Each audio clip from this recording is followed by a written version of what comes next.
Llegó la hora de conocer las informaciones más destacadas del continente americano. Acompáñennos a recorrer y analizar lo que nos une, nos preocupa y nos enorgullece como hispanoamericanos. Bienvenidos a Américas Noticias con Vladimir Kissinger. Muy buenos días, feliz tarde y mejor noche para todas aquellas personas que nos acompañan en una nueva oportunidad a través de Américas Noticias, ya reencontrándonos 24 horas después de nuestro análisis especial que hiciéramos en el caso venezolano en torno principalmente a la persecución del régimen rojo a periodistas, a políticos, a empresarios, a figuras públicas, por supuesto, que intentan rescatar de alguna manera la libertad para luego reconstruir la democracia en el país. Pero, como era de esperarse, a partir de una nueva sesión de la Asamblea General de las Naciones Unidas, este concierto de las naciones, el más importante de todos, ya sabíamos que el día de hoy nuestro programa estaría íntegramente dedicado a la situación de Venezuela, pero vista ahora no desde adentro como lo hicimos ayer, sino desde afuera. ¿Qué han dicho hasta este momento al cierre de la emisión los presidentes de nuestro mundo, no solo del continente, sino un poco más allá? ¿Cuáles han sido las reacciones institucionales de la cúpula, alta cúpula del Partido Socialista Unido de Venezuela, del partido de gobierno? Y por supuesto, ¿qué podemos esperar de las declaraciones, por ejemplo, de Donald Trump, de Mauricio Macri, de Lenín Moreno, de Michael Temer, de Martín Vizcarra, entre otros? Porque lo que sí es cierto es que buena parte de la agenda que se ha llevado a cabo en esta nueva Asamblea General de las Naciones Unidas, la número 74, pues ha sido en muy buena parte, como les comentaba, dedicada a la crítica situación de Venezuela. Así que todos ustedes están bienvenidos e invitados a compartir con nosotros sus opiniones en torno a la temática que vamos a estar discutiendo el día de hoy. Exclusivamente vamos a hablar de Venezuela, aunque tocaremos, por supuesto, la realidad de nuestros países. Cuba, por cierto, se coló allí en la discusión sobre Venezuela, así que vamos a estar hablando también de Cuba. Pero quiero pedirles especialmente y arrancando esta hora de programa, que me apoyen, y ustedes saben de qué manera lo pueden hacer. Para nosotros es invaluable contar con el respaldo de ustedes compartiendo nuestra transmisión en vivo para nuestro Facebook Live, para llegar a sus amigos, a sus familiares, a los grupos donde hacen vida, para incorporarlos también en este espacio que ha sido creado con el único propósito de reunirnos en familia, la gran familia hispanoamericana, para evaluar, explorar y exponer lo que sentimos, lo que pensamos y también lo que ocurre en nuestro continente americano. Desde Alaska hasta la Patagonia, entérate de todo lo que pasa en nuestra América.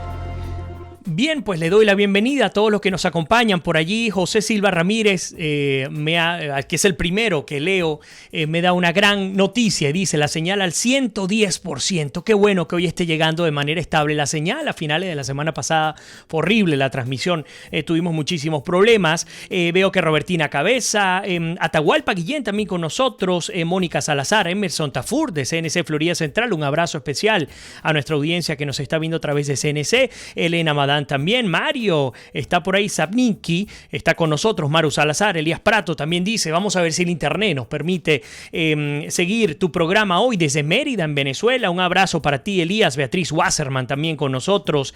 José Silva dice: peleando contra la dictadura. Aquí hay un partido que quiere hacer una revolución a la venezolana, se llama el Quebec Solidario, y las elecciones son el lunes que viene. Hay que estar muy atentos a lo que nos comenta José Silva. Arsenia Prieto también. Elena nos dice: buenas tardes a todas las bellezas y bellezos tropicales que conforman este distinguido grupo de hermanos latinoamericanos. Gracias, Elena, bienvenida a tu casa.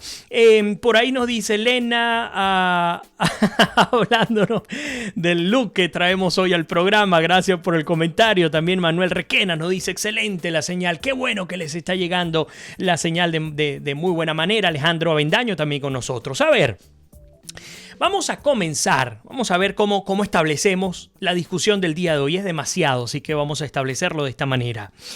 Lo primero, Estados Unidos, diría yo, aprovechando que la lupa está puesta sobre Venezuela, entre otros temas, a través de la Asamblea General de las Naciones Unidas, ha decidido a través de su Departamento del Tesoro propinar una nueva ronda de sanciones a los funcionarios rojos venezolanos. Algo que les molesta mucho, por supuesto. Ya han salido los bravucones a responderle al Departamento del Tesoro, a Donald Trump, a Mike Pence, entre otros.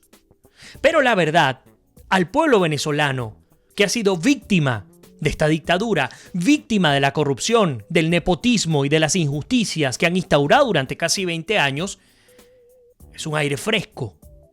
Es un aire que se recibe con mucho agrado. ¿Y por qué? Porque las sanciones van directa y unipersonalmente a al menos 5 individuos que los vamos a comentar ahora, vamos a mencionarlos, y además a sus activos que se encuentran en el país que todo el tiempo se la pasan criticándolo, vapuleándolo, pero resulta que sus capitales no los tienen ni en los lingoticos, no los tienen en bonos soberanos, no lo tienen en bolívares soberanos, no. Los tienen en donde saben que se pueden conservar los capitales, donde usted sabe que mañana usted se va a levantar y ese dinero que tiene en el banco vale exactamente lo mismo y lo tiene disponible. Aquí en los Estados Unidos, los más revolucionarios de todos tienen sus capitales y si no los tienen aquí, los tienen en paraísos fiscales, procurando desviarlos, ya pensando en un retiro cuando se escapen, porque no tienen otra respuesta, no es cuando entreguen el poder, cuando se escapen de Venezuela. A ver, por ahí Enrique Villa nos dice: hola, conectado desde Michigan, la señal al 100%, también excelente tu programa, gracias Enrique, un honor tenerte acá en tu casa, y a todos, incorporen sus comentarios, que es lo que genera valor al programa. Héctor Maita, también un abrazo desde Seúl, en Corea del Sur, un abrazo Héctor, qué bueno que estás conectado. Entonces, bueno, les comentaba, el hecho es que pareciera, a ver si ustedes coinciden o no, y si creen que esto funciona para algo o no, que el gobierno de Donald Trump, a través de las instituciones del Estado, entre ellas el propio Departamento de Estado, van cercando, es como si fuesen unos anillos o unos perímetros que han ido trazando desde lo general a lo particular y han ido poco a poco centrando o cercando, sería la palabra correcta, al régimen rojo, a ese régimen chavista, a ese régimen que ha secuestrado al país durante 20 años. Entonces, hoy día han tocado a su círculo más estrecho. Y cuando digo me refiero al círculo de Nicolás Maduro. Le han dado en la llaga, como dicen en criollo, y vamos a estar hablando de las razones sobre este tema. Entonces, como les comento, Estados Unidos tiene una política de estrechar su cerco y ha ido directamente en contra de los capitales, así como lo escuchan, de los capitales de la que hacen llamar la primera combatiente. Eso es un invento de los socialistas allá en Venezuela, que en vez de decirle primera dama para darle un toque más de pueblo, un toque más de guerrilla, un toque más de izquierda, aunque se la pasan disfrutando pues de los beneficios del poder, como los hemos visto últimamente, bueno, esa primera combatiente no está montada con un fusil ni en un barrio, una barriada de Caracas tratando de resolver los problemas de servicio público, de agua, de alimentación, de medicina, no. Esta primera combatiente pues disfruta de las bondades de un poder autoritario, dictatorial y además que es sostenido por el petróleo y por el narcotráfico. Y vamos a irnos acercando a aquel momento a partir del 2015 cuando los sobrinos de la primera dama o la primera combatiente, como usted lo quiera llamar,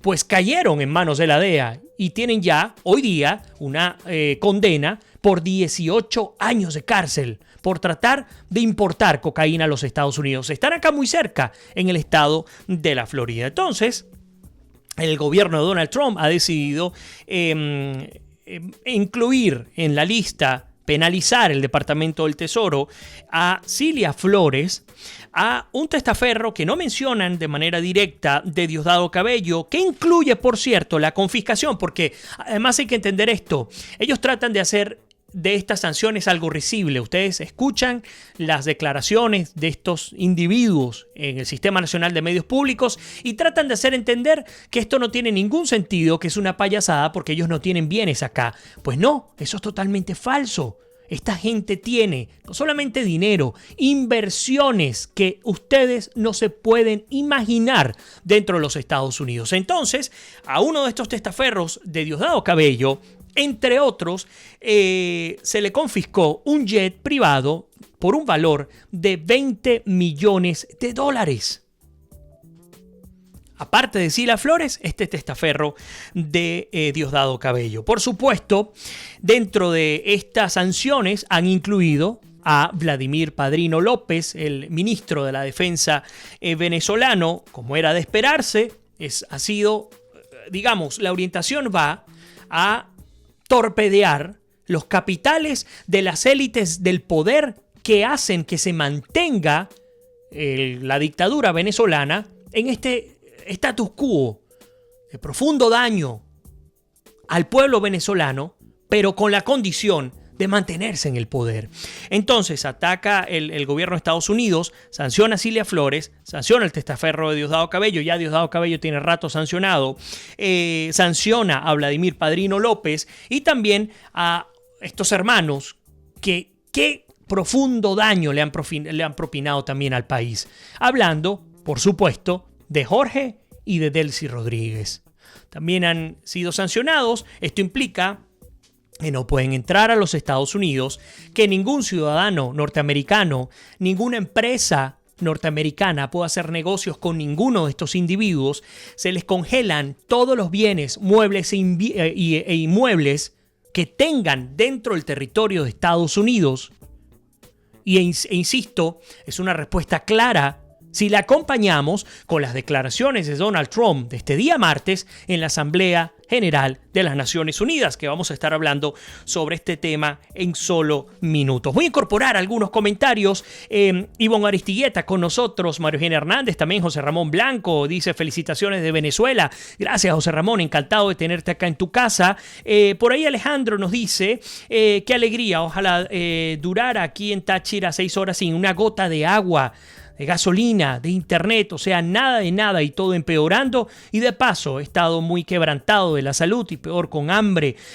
Pero Dios con los afligidos, bendiciones hermanos, ojalá pueda oírlos y no se caiga el internet, aunque ando sin ánimo. Bueno, pero para ti siempre nuestro abrazo, nuestra bendición. Alejandro, sé la lucha que llevas adelante y siempre le pido a Dios para que pueda darte fuerzas a ti y también a todos nuestros hermanos que se encuentran desde Venezuela. Por ahí Mario nos saluda, Enrique Villa dice, bueno, ya conectado desde Michigan, ya les había comentado. Guillermo Mora también nos comparte información concreta, por ejemplo, en esta de Últimas Noticias, que nos habla del rechazo de Maduro a las nuevas sanciones. Vamos a estar hablando de eso en solo minutos. ¿Qué más tenemos por acá? Robertina Cabeza dice, la primera combatiente disfrutando de las mieles del poder. Ivonne también dice, tienen todo el dinero de un país rico. Mientras que Mario nos comenta, los discursos de los presidentes de Latinoamérica no dejan de ser diplomáticos. Más que hablar, hay que hacer. Mientras tanto, hay miles de muertos y desnutridos. Mi escrito de 20 páginas será entregado al futuro embajador de Colombia y dará mucho de qué hablar. Bueno, ojalá que podamos tener también en exclusiva, Mario, ese escrito para poderlo compartir a través de Américas Noticias. Héctor Maita nos dice, me preocupan las sanciones porque, lamentándolo mucho, existen personas que no son chavistas y que no trabajan para el gobierno venezolano y se les está negando el derecho a renovar su visa americana. Bueno, expresamente el gobierno de Estados Unidos no ha creado, no ha establecido sanciones que eviten que un venezolano promedio pueda obtener una visa americana. Tuvo oportunidad de conversar con un oficial federal acá en los Estados Unidos sobre el tema y básicamente la razón que me daba por la cual estaba negando tantas solicitudes de visa y además no solamente negando, sino que aquellos que iban a renovación no se les renovaba y a sus familiares se les anulaban las visas, obedece fundamentalmente a que bajo la profunda crisis que vive Venezuela, a juicio del oficial, pues ocurre que la incidencia de venezolanos que no tienen recursos para poder venir a los Estados Unidos es tan alta que no logran justificar, por supuesto, su venida para acá y por lo tanto se convierten en sujetos de riesgo en quererse quedar en los Estados Unidos. Esa es la razón fundamental. Y tiene lógica cuando hace apenas un mes atrás conseguir $1 te costaba más de un mes de trabajo. Hoy día, bajo el Bolívar soberano, este nuevo invento, el cono monetario venezolano, oficialmente, de manera supuesta, usted debería poder adquirir $30 mensuales en el mejor de los casos. En promedio no llega ni a $15 mensuales. Con eso no puede salir, no puede pagar ni siquiera la tasa de regreso de Estados Unidos a Venezuela.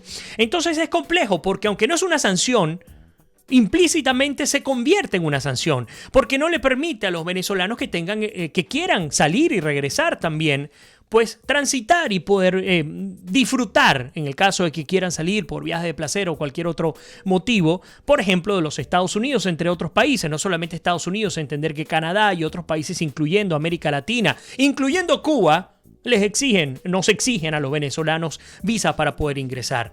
Entonces es muy complejo. Ahora, lo que dice Héctor, digamos, hay que separarlo en dos partes. La primera, estas son sanciones personalísimas. Esto se supone que no tiene que afectar a los venezolanos. Pero hay una segunda tanda de sanciones que han venido en contra del régimen como institución y que podrían desembocar en un final embargo petrolero, que es, digamos, el próximo paso que le queda al gobierno de Donald Trump o al gobierno norteamericano para seguir cerrándole el grifo de dinero al régimen venezolano, entendiendo lo que eso implica a la sociedad, a la población venezolana. Así que para ello también han establecido un plan y lo vamos a estar comentando a minuto. Por eso es que creo que las cosas están encaminándose para dirigirse hacia un embargo petrolero y en paralelo una asistencia humanitaria a los venezolanos que estén dentro y fuera del país. Ya no se me desesperen que vamos a hablar de eso en solo minutos. Mientras tanto, les invito a seguir compartiendo sus comentarios y sus aportes valiosos, por supuesto, para todos nosotros. Naen Gutiérrez con nosotros desde California. Un abrazo para ti, Naen. Beatriz Wasserman nos dice: era combatiente cuando los tiempos democráticos hacía de correo entre las bandas izquierdistas de asaltabanco, nos los comenta Beatriz Wasserman. Por ahí nos dice Alejandro que eran 6 días, no horas, pues el que no han contado con agua, con el servicio de agua en el estado Táchira. Mónica Salazar dice, hablando de Macri, que también lo vamos a mencionar acá, dice: Macri dijo en la ONU que Argentina recibió a 130.000 venezolanos y que denunciará al régimen ante la Corte Penal Internacional. Iván Duque habló de la dictadura venezolana y la crisis humanitaria del país. Sonny Phillips también nos saluda. Naen Gutiérrez, además un gran analista que lo vamos a tener Dios mediante esta semana en el programa, dice: la orden del Departamento de Defensa de los Estados Unidos es capturar al liderazgo que se atreva a tocar territorio aliado fuera de Venezuela. Y esto que está comentando, les explico qué importancia reviste, lo tenía para la segunda parte del programa, pero voy a dar un abreboca. Mike Pence, el vicepresidente de los Estados Unidos, dio unas declaraciones, a mi juicio, las más serias que ha dado hasta el momento en torno a la crítica situación de Venezuela. Por ejemplo, ha manifestado tener en su conocimiento información del envío de tropas venezolanas a la frontera colombo-venezolana y ha dicho que no permitirá que ataquen a sus aliados, por supuesto, al presidente Iván Duque, al gobierno colombiano. Esto, por supuesto, corresponde a lo que nos dice Naen Gutiérrez, que lo voy a repetir. La orden del Departamento de Defensa de los Estados Unidos es capturar al liderazgo que se atreva a tocar el territorio aliado fuera de Venezuela.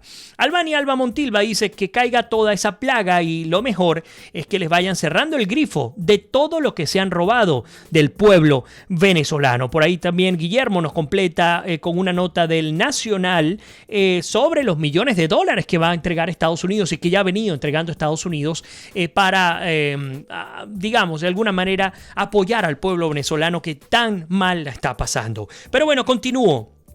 ¿Qué ha dicho Donald Trump? en la Asamblea General de las Naciones Unidas. Ha hablado de, y cito textualmente, la situación en Venezuela es una tragedia humana. Y para los que no son venezolanos, créanme, no está exagerando Donald Trump al decir que lo que ocurre en Venezuela es una tragedia humana. Ha hablado de Venezuela y de la dictadura en Venezuela como un régimen represivo.